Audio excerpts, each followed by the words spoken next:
Hey guys, it's Saturday, January 11th. I just got on here and saw all this stuff about Ariel Sharon passing, and I'm hoping that somebody could fill me in.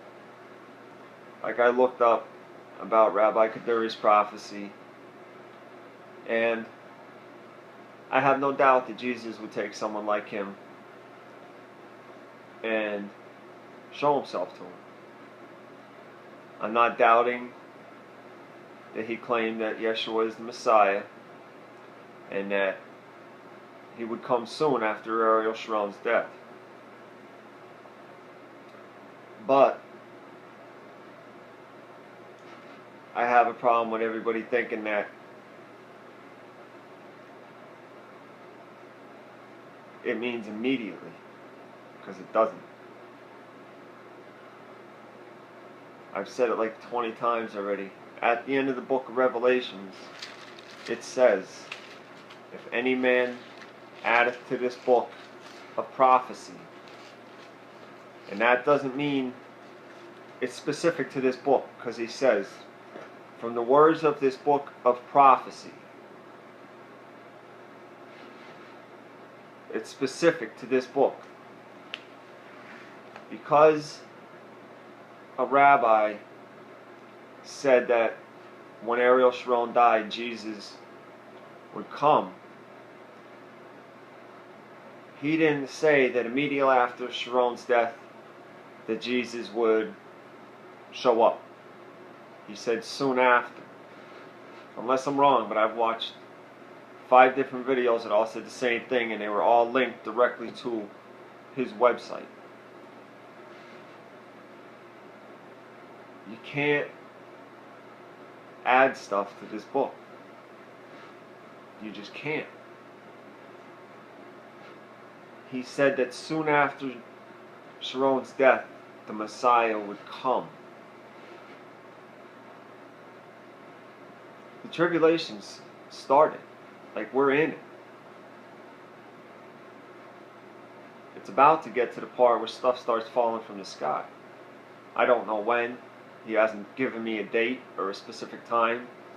And even if he did, unless he stood right in front of me and told me, I wouldn't say it.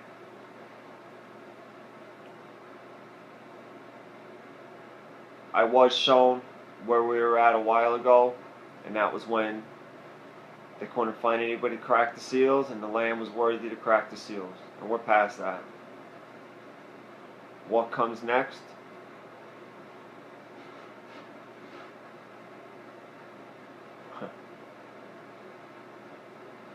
It's going to be nuts.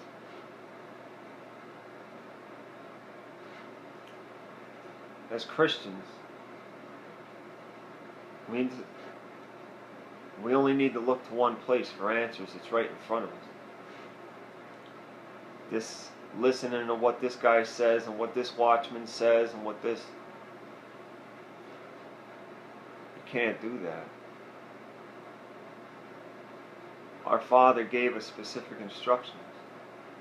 We are to follow them. If that rabbi truly did see our Father, and before his death he converted, imagine the party they had in heaven for that. It's just like Saul being converted. And the fact that he was 108, 1 and 8 makes 7. Like, I believe that he did claim that Yeshua is the Messiah, Jesus. Unless they messed with it somehow or something, but he claims Jesus is the Messiah. Good. That's all he claimed. And that he would come soon after Sharon's death. You cannot add his prophecy into the book of Revelations. You can't. Our Father told us that. John the Divine was face to face with our Father. He was given these prophecies by our Father, right there in heaven. And I know some people claim that that's what the rapture is, because John was called up in the Spirit. It says, come up hither, and I will show thee things which must be hereafter. He was talking to John. That doesn't mean because John was called up hither, that's when the rapture is going to happen. And we're past that, so it doesn't matter. Pre-trib, post-trib, he's coming. I hope you're ready. If you're not, you better pray. It's coming to the point where I hate saying this, man, but everybody that claims they're a Christian in their faith, they're so strong. Close your eyes for a minute and picture this.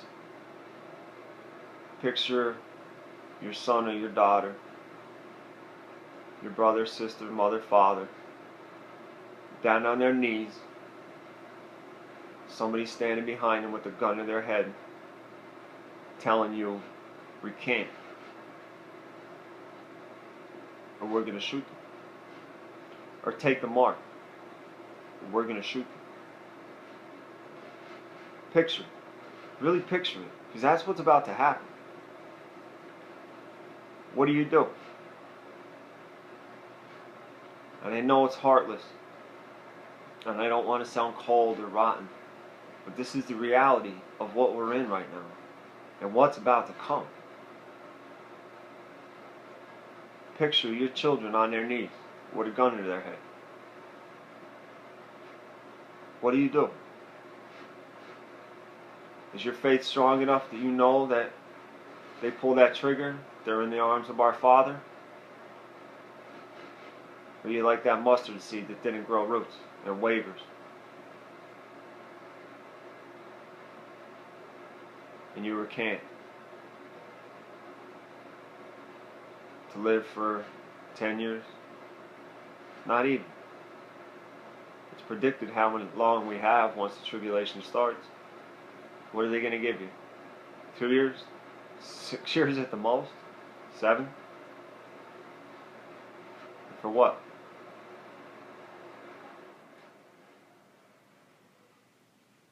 He tells us to persevere and keep his promise so we won't taste the second death. How strong is your faith? I'm sorry to say it like that, but it's reality.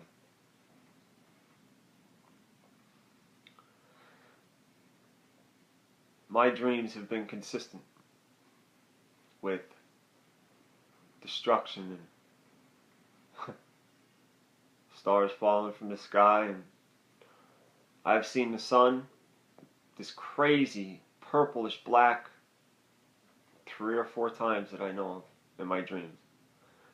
And when I read where it says the sun will be as black as sackcloth,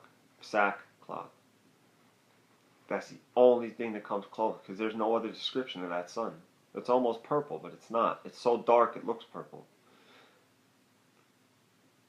It's coming now. Like, time is up.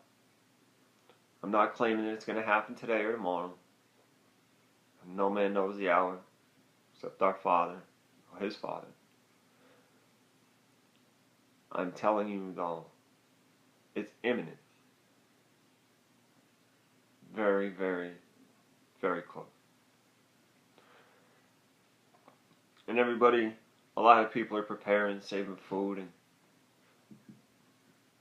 I don't even know if it's worth it. He tells us that if we keep his promise, he will keep us. We will suffer persecution and death.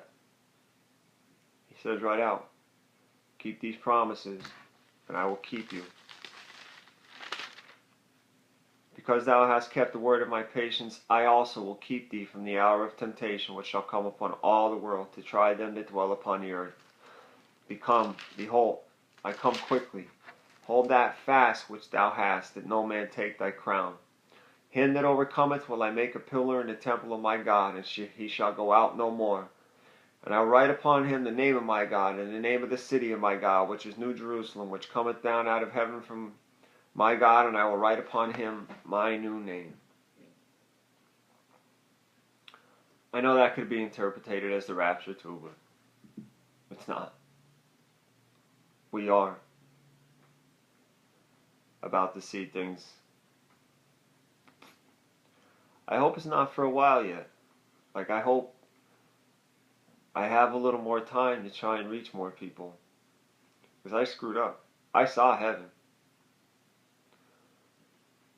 And I went back to my old ways. I was in state prison in 2010. Jesus Christ stood right behind me. Right over my shoulder. And I didn't see him. I saw him. I heard him. And just for that briefest of moments, he made me free again. Free of jail and free of everything else. So I need to work extra hard. Because when I was called, I didn't do what I was supposed to do. And I don't want to see anybody go to hell. I've seen heaven. I've seen the beauty of it. Everybody should get to go there. And it's really not that hard. All you have to do is accept our Father. Believe that he died on the cross.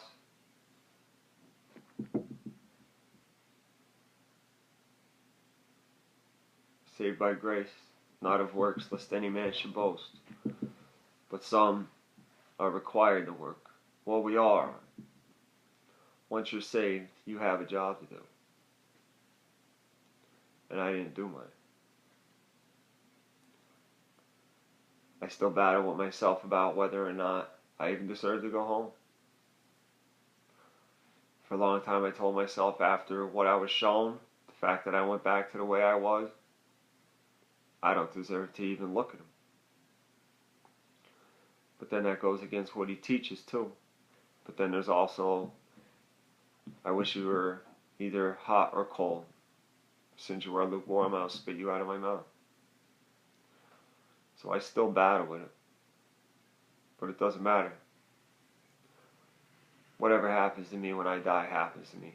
I bought that.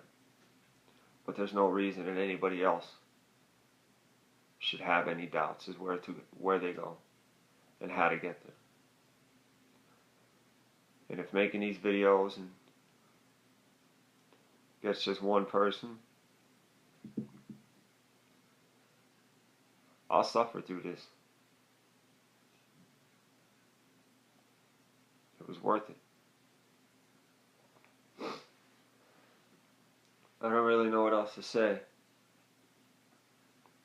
It's the Sabbath, so I'm spending the day. And what are the odds he died on the Sabbath too? Time is short. Don't listen. Look for his signs. Look for his word. Look for him.